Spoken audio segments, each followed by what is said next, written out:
listening to the DolphinsTalk.com podcast, the most listened to daily Miami Dolphins podcast on the internet.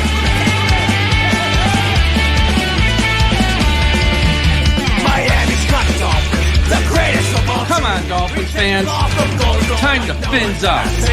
We're in the air, we're on the ground, we're always in control. And when you say Miami, you're talking Super Bowl. 'Cause we're the Miami Dolphins, Miami Dolphins, Miami Dolphins number one.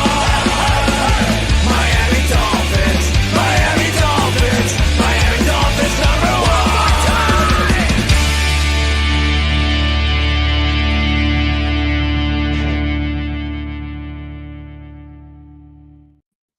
Hello, Miami Dolphins fans. How are you today on this Friday, July 11th? One more shopping day to my birthday. Doug, I know you got me something. I am here back, and look who's joining me. Doug Lee Durong.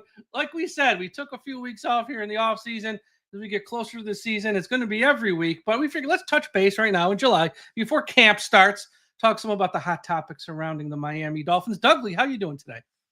Doing good. It's hot up here in Jersey, so Hot in Syracuse. It is hot in Syracuse. It's 89 right now. I'm sweating. I think a few weeks ago it was like 100 here. Like, what is going on? Yeah, same. Yeah, which is odd because it gets warm up here, obviously, but like warm is like 88. And when it starts cracking like 90, 95, it's like, whoa, that's really warm. Yeah, same here. It's going to be 90s today, and it's been pretty warm this summer up by where I am, which I know you're not that far away. Northeast all blends together. So, yeah, we're gonna talk about some of the topics in the world of the Dolphins. Before we get to that, let's get some of the business out of the way. Number one, if you're watching on YouTube right now, do me a favor, smash that like button. Make sure you're subscribed to the channel. Just do it right now at the top of the show. Get it out of the way. Number two, today's show is brought to you by Caneswear. Everyone go to the website caneswear.com for the best and most affordable Miami Dolphins apparel on the internet. If you live in South Florida, go to their store, 2655 South University Drive in Davie. But if not, go to caneswear.com. They got the best Miami Dolphins hats, t-shirts, shorts, hoodies, socks, stuff for the home, stuff for the office, stuff for the car. Caneswear.com is the place to go. And Doug, one more sponsor on today's show. Have you heard about Ultra GM? Let me tell you about it. If not, Ultra GM is the most realistic fantasy football simulator out there. It's changing the way we play fantasy football. Go to the website ultragm.com. Use the promo code DolphinsTalk25 when you sign up. And here's what you get when you sign up. You are automatically entered into two leagues. One league, you are going to represent your favorite team, which if you're watching this, the Miami Dolphins, and you're going to manage that team against 31 other teams with fans who are going to represent one of the other teams in the league. Then you're going to be put in a second league where you have another chance to win, where you're going to go up against other Miami Dolphins fans who are managing their team. You are essentially Chris Greer, save your jokes, where you are managing the salary cap, you're managing the roster, you will have a draft, you will have all that stuff, but you have the official Miami Dolphins roster as it sits today. You have to manage the cap. And you can make any moves you want once you take over, but you can't just go trade for Pat Mahomes this one, because you got a cap and you got to be under the cap. So it's the most realistic way, and it puts you in a position to be a general manager of a real team and still play fantasy football all meshed into one. UltraGM.com. It's really cool. Check it out. And again, if you're going to sign up, it's not that much money. Use the promo code though, DolphinsTalk25, to save a little money. And also one more thing. I know we've done a ton of interviews here. We got more coming Sunday night. Be on the lookout for our new interview. As I spoke to Craig Carton today from Fox Sports 1 Breakfast Ball, and we talk Jets, Dolphins, have some laughs, and he talks about all things Jets, all things Dolphins. It's a really good interview. I think you'll like it. Sunday night, that'll probably drop. Okay, Doug, I saw you put up a tweet, which is kind of funny, like within the last hour. And this was like my main topic. Well, one of the main topics tonight. And I'm going to pose the question this way. Do the Miami Dolphins really need to sign a veteran cornerback? And here's why I say that. I know our secondary ain't looking that great. But the guys who are out there for a reason. And are we essentially like chasing and are we hoping they just sign the next Eli Apple type? Because that's what's out there. I mean, that's what's out there. So, yes, if they sign someone, it's a body. It's someone with some name recognition. But it's essentially an Eli Apple type. And I want nothing to do with Asante Samuel Jr. And I don't want to punish the kid because of the dad, but we have enough drama around this team. The last thing we need is his old man every week after a game spouting off about the play calling, spouting off about how his son was used, spouting off. And it's, not his fault, but tell your dad to shut up then. I want nothing to do with him. But in general, would it be wiser to just like maybe wait till the final cuts are made in camp, late August, first week of September, see what's out there? Or maybe, novel idea, we trade for like someone who can actually play the position. Your thoughts? Yeah, so looking at the roster as a whole, right? We've made additions. Obviously, Mika Fitzpatrick, huge addition, kind of really changed my thought process on needs. Because right now, to me, the needs are really only corner and depth on the offensive line. Outside of that, because tight end is tight end.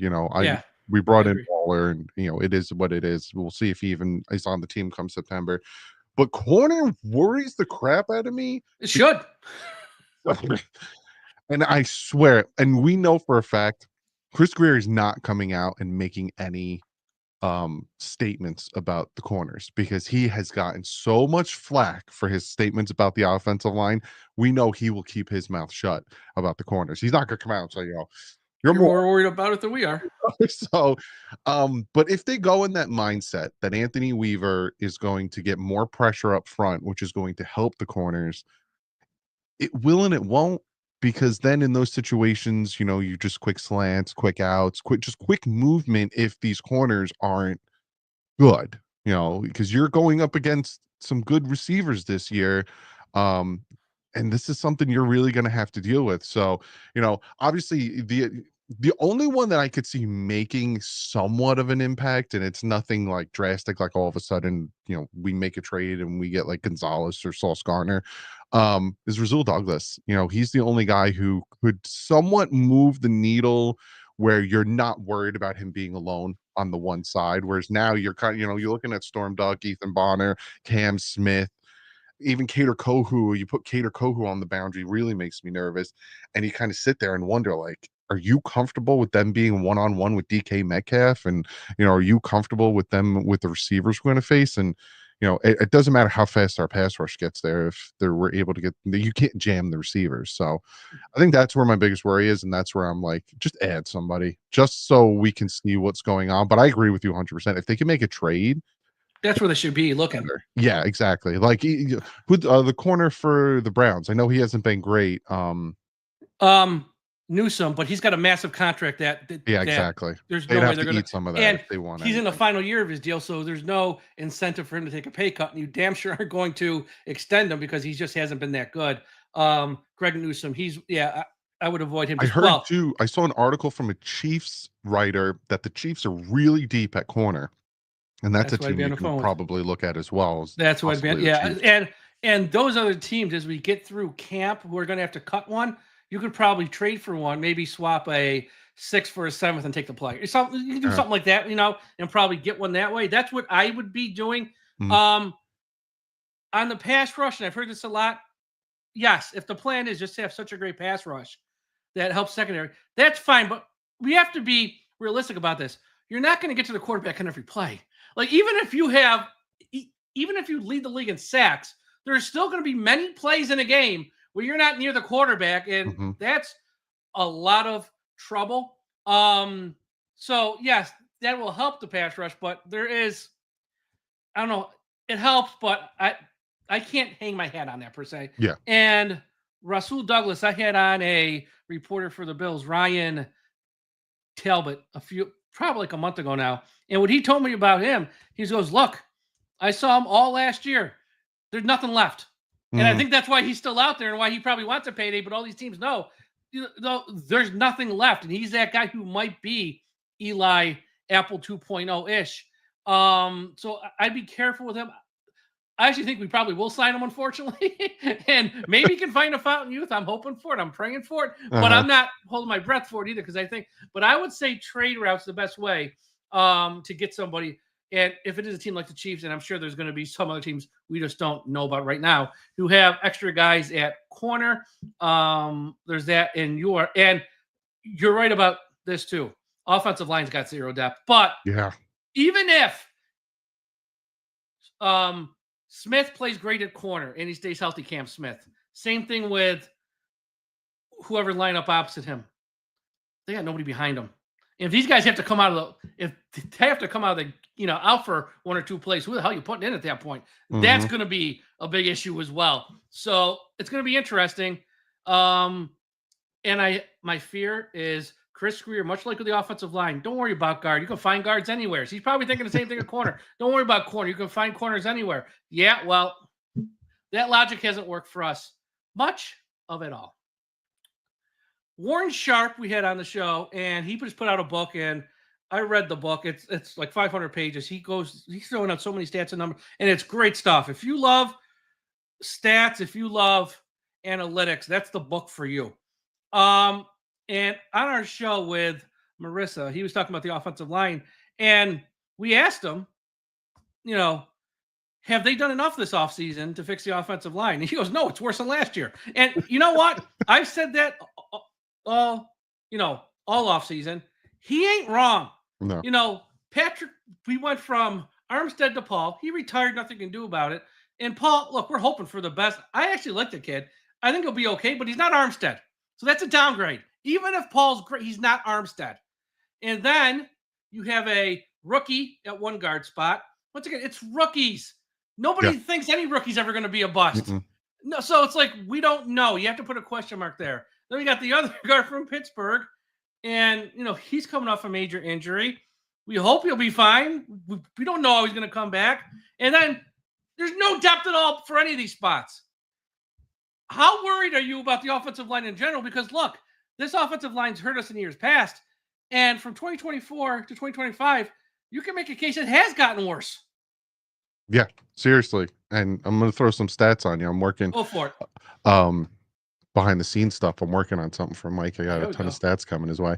The Dolphins offensive line is it's just covered with question marks. Yep. You got Austin Jackson coming back from an injury. You don't know what he's going to be like. You have James Daniels, like you said, coming off of an injury, season ending. We don't know. And then you got the 2 rookies, like you said, and essentially Patrick Paul is a rookie. I agree.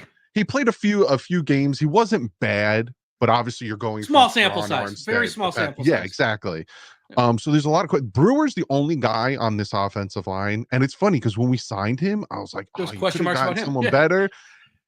PFF has him ranked as the 7th best center in the NFL. So I'm like, again, the Dolphins know how to take guards and make them centers. Like, they just know what they're doing in that aspect of it. Maybe that's Butch Berry's like bread and butter. He's like, I'm going to take a guard. I'm going to make him center. He's going to be top 10 in the NFL. And all his Dolphin fans are going to laugh at him. He's done it every time.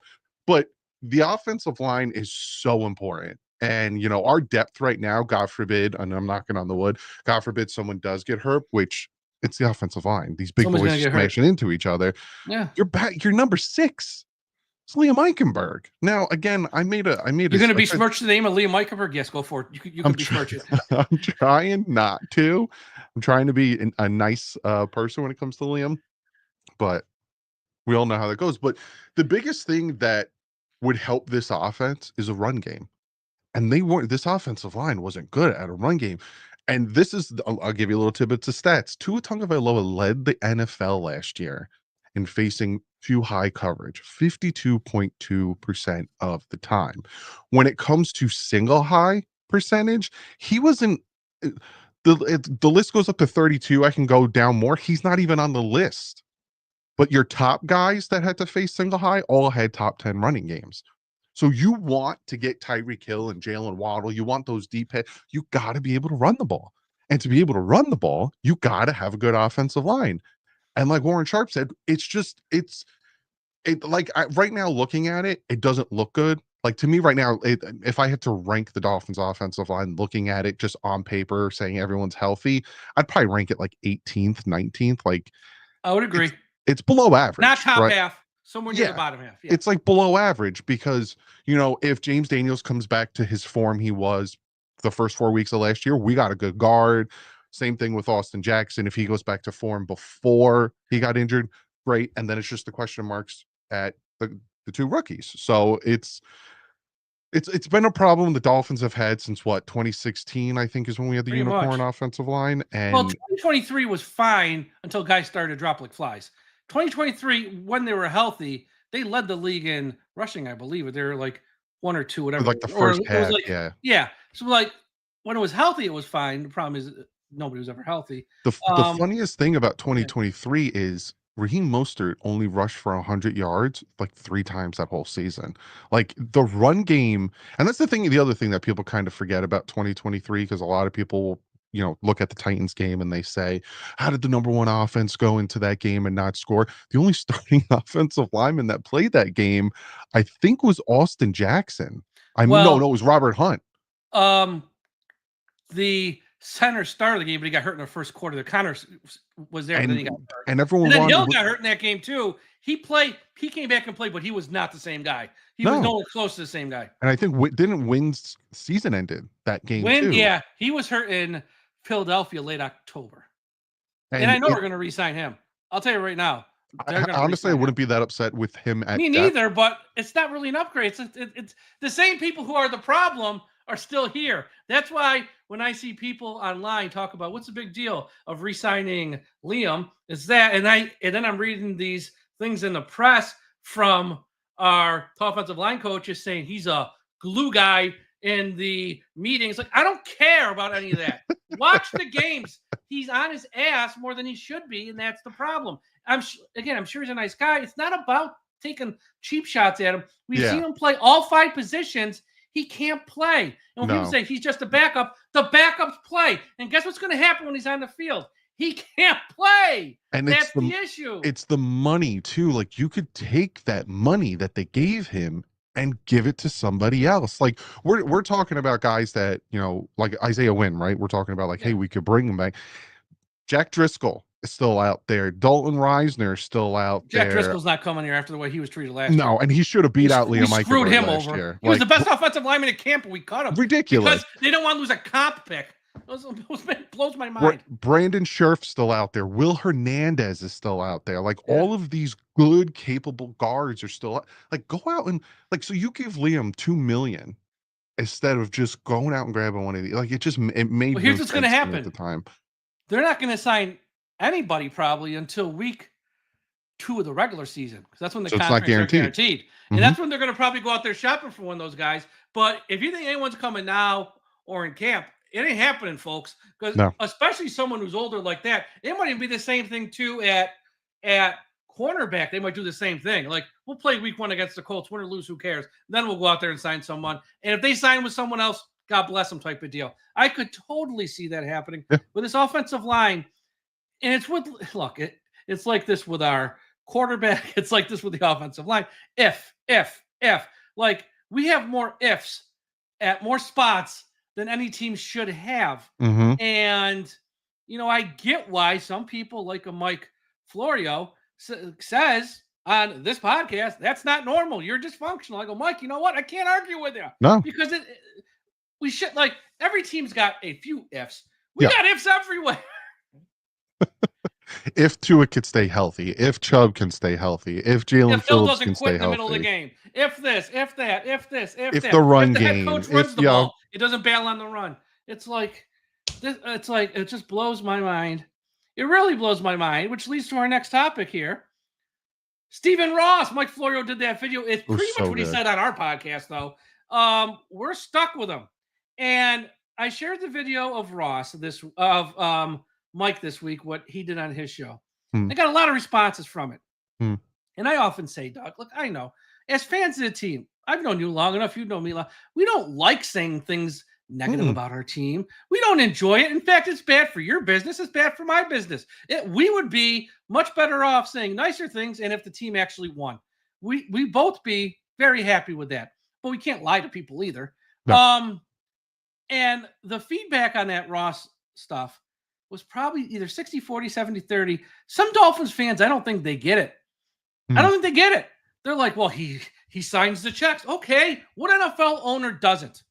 Even Mike Brown and his broke ass, because he's the only owner in the NFL talking on like that level of money. that's like not super rich. Even he this offseason signed Higgins, signed Chase. They all write the checks. So I don't want to hear say Stephen Ross writes the checks. What NFL owner doesn't write the checks? Mhm. Oh, if you own a team, you're printing money, you can write the checks. That's not the issue. The issue is the winning. And and two things can be true at the same time. Off the field, he's built up, fixed up the stadium. He's got the racetrack. He's got the tennis courts. He does great work in the community. Great. Nice guy. Love Stephen Ross for that. True. Here's what else is true. He's a crummy owner. He's a bad owner. And we're probably never going to win with him as the owner, unfortunately. And that's also true. And if you're a fan and you only care about the winning, stop making excuses for his failures because he sticks with people too long who fail at their jobs. And I know, I see people on social media always reference, well, at the end of the year, he put out that statement, status quo is not going to. Folks, he probably never saw the statement. That statement was probably written by some staff member, his secretary. They probably never showed. They probably showed it to Tom. They probably showed it to someone else. Yeah, okay, that's good. He probably never saw it, folks, because that's not who he is. He's hands off, and that's the issue. So don't make excuses and give him credit for doing what he's supposed to do. Like, I just write the checks. No shit, you do. You're an NFL owner. They all write checks. The whole thing with Bill Parcells too, like him getting out of here, right? And he even wrote about it in the book. Parcells had it in his contract with Huizenga. If you sell, I can leave it anytime I want. He saw Ross for like a week. He's like, see ya. Exactly. And that's the problem, and I 100% agree with what you just said. Stephen Ross has done great things for the stadium. He's done great things for the community, the F1 track and the tennis courts, and how awesome that stadium is to be in, to watch a game. And you got the canopy and all that stuff. It's beautiful. It's very nice. And even for the players and how we get an A+ rating on all that stuff, fantastic. But when it comes to surrounding yourself with football knowledge people, he's just not good at that. And I bring up Bill Parcells because, like you said, Bill Parcells was like, look, you sell the team, I'm out. Let me meet Stephen Ross, I'm out. Like, it was just like a very quick, like, nope, not doing this.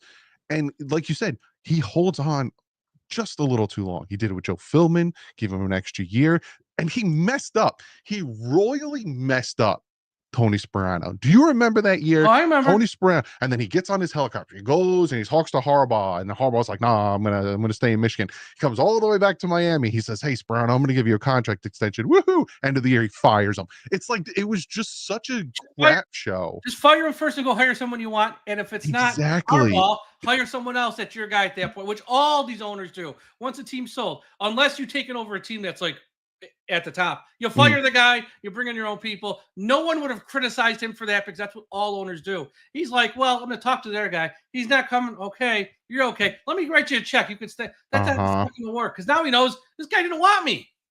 And I didn't even know, watching that Florio thing, I didn't even know he wasn't here. That, like, I obviously knew he works in New York and his real estate is in New York and everything. I didn't know it was that much that he wasn't here. Like, that's I think now he's mid-80s now. I think, and again, I don't know this for sure. I'm just going off what I'm told, and I can't confirm it by any means. I'm sure there's people who might know more. He spends less time up there, but now he's trying to. He bought a bunch of land in West Palm Beach, and he's trying to do a lot of work in West Palm Beach. So I think he's spending a lot of time in West Palm Beach, Florida. But the point still stands. He doesn't wake up every day thinking, how do I make the Miami Dolphins better? When you look at owners for the Steelers, the Chiefs, not so much the Packers, they're because they're owned by the community, but most of these other owners, yes, they have all these other businesses, but owning the team to them is what they live and die by. And that's the first thing they do when they wake up. It's the first thing they do when they fall asleep. And 99% of them live in the same town that they own the team of. Ross lives in Miami, no doubt, but he's flying back and forth a lot too. You could tell he doesn't have like a touch on the fan base, or like an ear on the fan base, because there is something that this fan base has been dying for. The uniform. And he will make so much money if he does it. Low hanging fruit. Yeah. Go back to that, man. You will make so much money off of jersey sales, so much money off of merchandise if you just go back to this. Have the toothpaste logo be an alternate. Have the logo that I like that's right here, have that be the retro one, but he doesn't want to. Like, Doug, I've had this conversation actually with one person who actually worked in the organization. I go, look, you cannot control what happens on the field, wins and Mhm, losses. You cannot mhm. control the fans being happy or sad. What you can control is goodwill. And Yeah, what's goodwill when and I know social media is not everything. I know, it's not everything. That's only a very small percentage of the fan base. It's a very small but vocal yeah, percentage, but that's essentially a little bit of you can take the pulse of what probably the larger fan base is thinking. And when 90% of the fans say we want the throwback logo full time, you can control that, yeah. and you can say to the fans, look, we're trying to win. We know we haven't been there. We're trying, but here's what we can do for you. It's low hanging fruit. It's goodwill. They refuse to do it. They fight with their fans. Mhm. I've never seen this. Like, they make less parking. They make it harder to get to the games. And I know they'll say, well, we got the shuttle buses. Great. But most people just want to go pay and park. They don't want to take Yeah. a shuttle, which it's fine, I guess, because you got the F1 stuff happens. I get, but it's like they make it hard for, at times, to root for this team. And there's easy things like the logo, and there's other Mhm. easy things they can do. But it's like they take the fans for granted. I really feel that they really take these Yeah, these 100%. fans. Like, even last year with the fans, they had to beg and complain. All the season ticket holders, like all these other teams, are sending all the season ticket holders these great prizes and gifts, and they're showering them with this. You get this, you get that. Fans of Dolphins got a card in the mail where they were asked to give more money, and they were given nothing. Finally, the fans got a little bit upset, got a little vocal. Okay, you can take a backpack. It's like, Wasn't it like a don't make the manila fans folder beg. or something like that? It was like one What's big that? manila envelope or something like that. It was something Yeah, like I mean, I would think I'm getting served by the Dolphins if I got that. every Sunday we get served watching this team. It's just like the low hanging fruit. Control what you can control. Sound like a coach. Control the controllables. Like, Yeah. there's things they can do. Like, even with the whiteouts that they've tried to organize that never work. Why do they never work? Well, there's two reasons why. Number one, every whiteout has to be a night game. A whiteout at 1 p.m. makes no freaking sense when you're in No. South Florida in the sun. The whiteout works when you got the skies dark, everyone's wearing white. You head up to the blimp. Oh, look at that. It's a big whiteout. Looks kind of cool. That's one. Number two, you got to put a white t-shirt on each seat. You can't tell people to show up in white. Guess what? Most people don't care, or they're not going to know, or they're going to forget. If the white t-shirt's there when they show up, guess what? I'm going to put the white t-shirt on top when I wear them. Take off when I wear put the white t-shirt. That's how you do a whiteout. Mhm. Like, the small stuff, control the controllables. That's where they struggle. Yeah, and it's funny you talk about the parking. Obviously, I'm in Jersey. I'm literally half hour away from MetLife. That stadium sucks. Like, I'm gonna be 100% honest with you. Yeah, That the old Meadowlands, which I still kind of call it the Meadowlands, was because it so is. much Yeah, better it because is. it's a ring. So when you go Yeah. in, you go to the first level. Now you have to go like down, up, down. It's hot garbage. But the parking is still the same. Like, I literally, when I went to the Dolphins Jets, I think it was the last one I went to when Teddy Bridgewater got hurt, even though he didn't have a concussion, he just stumbled getting Yeah, up. yeah, yeah. I literally parked my car, I crossed the street, and went in the stadium. Like, I was right there. Like, it was perfect. That's what the Dolphins should like. We get what Ross is doing with the F1 and with the tennis courts and bringing all these attractions to the Dolphins and, income and this and that. But you got to take a pulse of the fan base, because the pulse of the fan base is kind of, it's very low and it's almost flatlining. Yeah, you have to super serve your fan base, especially when you're not winning. And I Yep. don't, and especially nowadays in sports where everything is so expensive. Yes. When you go to any game, it's so expensive. You better super serve the fans you have instead of trying to get new fans. Because if you keep them happy showing up, you at least got that to bank on.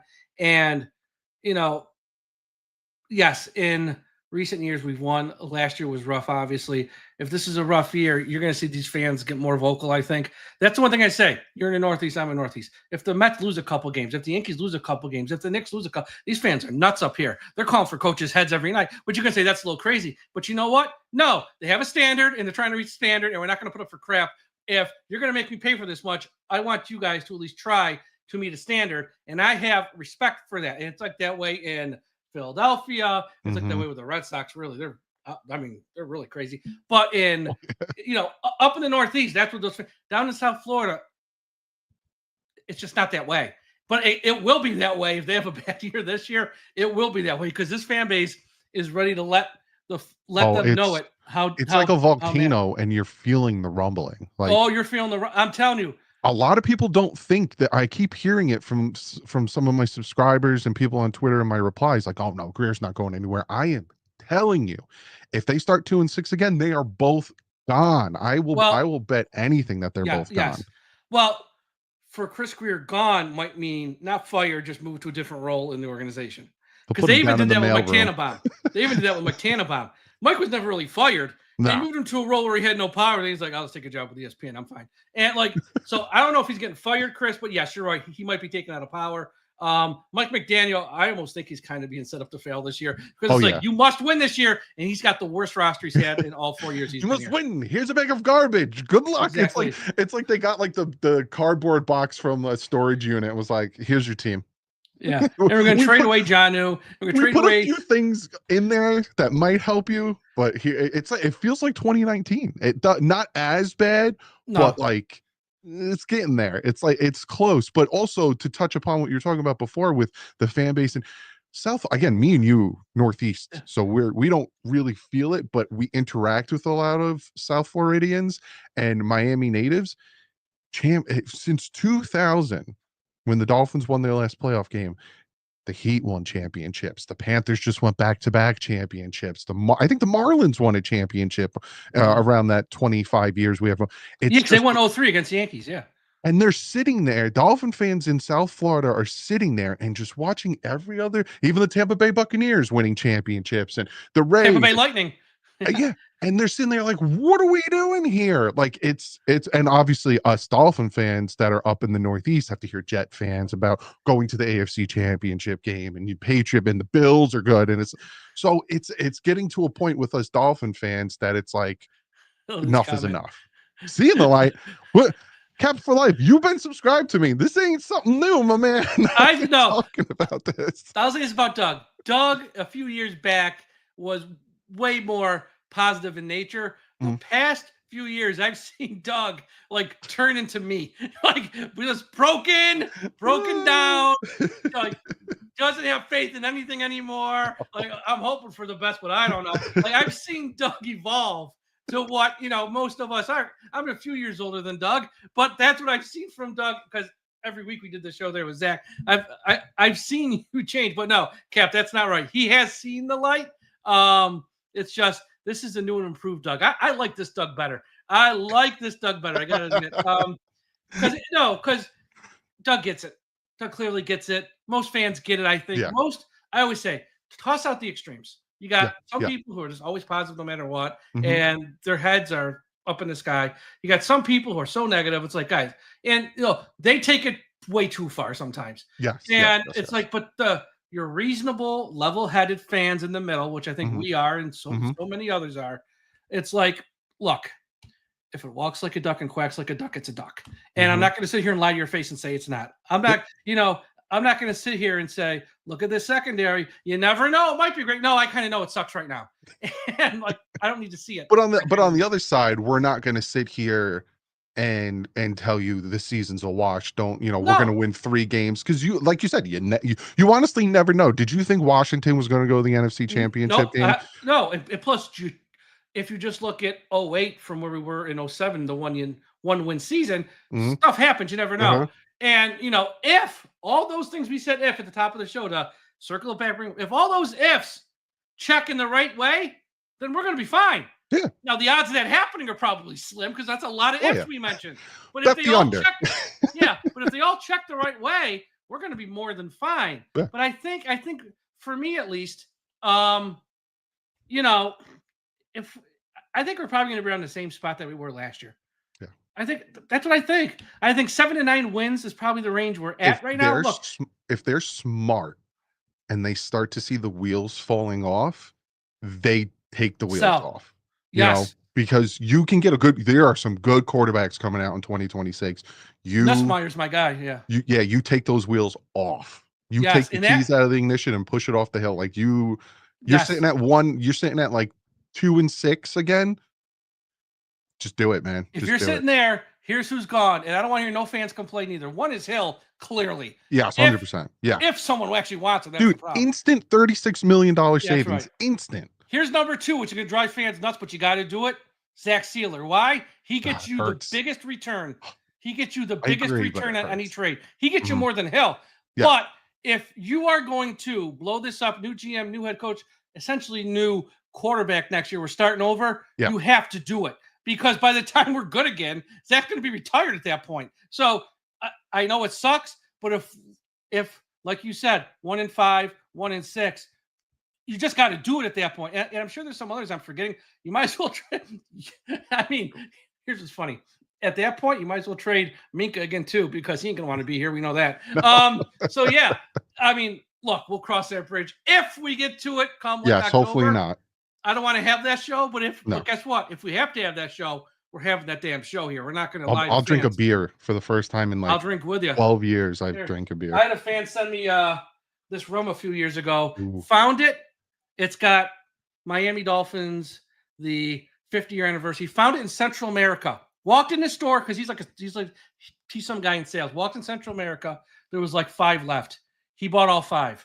One for him, one for each of his sons, and he sent one to me because he loves our podcast. That's and he goes, here's the deal, because it's still wrapped up. You can't open it until we win a Super Bowl. And I go, well, this thing might be going into the casket with me then.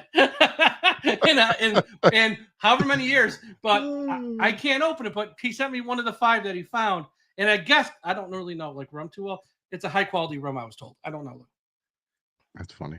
But so, yes, I mean, if we ever win, you're coming from Jersey to Syracuse, like Josh and Aaron, like Tom, everyone who's part of our site, who lives up here, everyone's coming to my house, and we're going to break this bad boy open and have a big party. Let's hope we can have that party someday, though, Doug, everyone, thank you for joining. And like I said, as we get closer to camp, it's going to be every week. Probably Friday nights, so be on the lookout for that. Doug Lee Do Wrong, social media, at Doug Lee Do Wrong. He's also the king of YouTube. Go on YouTube, just put his name and everything's going to come up there. Subscribe to the channel. You can also watch his stuff here on our website. So go to the website, DolphinsTalk.com.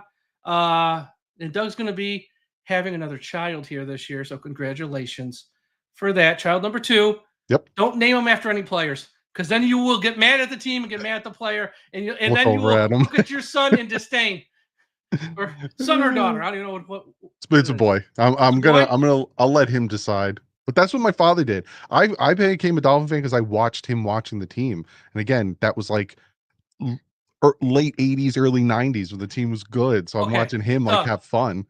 Look at your house. Look at the room you're in. This kid's rooting for the Dolphins. When he becomes old enough to walk and when he becomes old enough to talk, he's going to go, Dad, what's all this? Well, son, let me tell you about Don't do it, son. And I'm a Mets fan too, so I'm gonna be like, just don't follow in my poor footsteps. Hey, Juan Soto will still be without a ring by the time he's old enough to care. Everyone, have a great day. We'll talk to you again after a while. And please don't forget, we must put an end to highway profanity.